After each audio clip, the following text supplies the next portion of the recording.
டிவிகேல இணைய போறாரா Raghava Lawrence. June 11ல ராகவா லாரன்ஸ் அவர்கள் முக்கியமான ஒரு அறிவிப்பை வெளியிடுவேன் அப்படின்னு சொல்லியிருக்காரு. ஏற்கனவே அவர் திருச்சி கிழக்கில் போட்டியிட போறாரு அப்படின்னு பல செய்திகள் சோசியல் மீடியால நம்ம பார்த்திருப்போம். வர ஜூன் 11ஆம் தேதி முக்கிய அறிவிப்பு ஒன்றை வெளியிட போறதா இயக்குனரும் நடிகருமான ராகவா லாரன்ஸ் அவர்கள் தெரிவிச்சிருக்காரு. தமிழக சட்டமன்ற தேர்தலில் திருச்சி கிழக்கு மற்றும் பெரம்பூர் ஆகிய இரு தொகுதியில் போட்டியிட்டு டிவிகே தலைவர் மற்றும் தமிழ்நாட்டின் முதல்வர் விஜய் அவர்கள் வெற்றி பெற்றாரு. இந்த நிலையில திருச்சி கிழக்கு தொகுதியில தன்னுடைய எம்எல்ஏ பதவியை முதலமைச்சர் விஜய் அவர்கள் ராஜினாமா செஞ்சிருந்தாரு. இந்த தொகுதிக்கு விரைவில் இடைத்தேர்தல் நடைபெற போகுது. அந்த இடத்துல தான் திருச்சி கிழக்கு தொகுதி இடைத்தேர்தல்ல டிவிகே சார்பில் நடிகர் ராகவா லாரன்ஸ் நிறுத்தப்பட போறதா பல தகவல்கள் வெளியானது.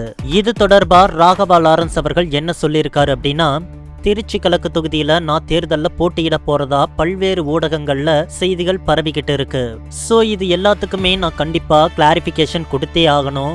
இந்த யூகங்கள் அதிகரித்து இருக்கிற நிலையில நான் என்ன சொல்லணும்னு நினைக்கிறேன் அப்படின்னா, நான் இப்ப பென்ஸ் திரைப்படத்தோட படப்பிடிப்புல மும்மரமா பணி செஞ்சுக்கிட்டு வரேன். ஜூன் 10ஆம் தேதி அந்த ஷூட் எல்லாமே முடியுது. அதனால என்னுடைய தாயார் ஆசியோட என்னுடைய வாழ்க்கை தொடர்பா ஒரு முக்கியமான முடிவை ஜூன் 11ஆம் தேதி வியாழக்கிழமை காலையில 9:30 மணிக்கு அறிவிக்கிறேன் அப்படின்னு சொல்லியிருக்காரு. அப்போ இந்த விஷயம் எல்லாம் பொய் அப்படின்னு சொல்லாம இப்படி ஒரு விஷயத்த சொல்லி இருக்கிறதுனாலயே டிவிகே சார்பில் இவர் போட்டியிட போறாரு அப்படிங்கிற மாதிரியான யூகங்கள் உண்மையா மாறுமா அப்படின்னு எல்லாருமே ஆவலோடு காத்துக்கிட்டு இருக்காங்க.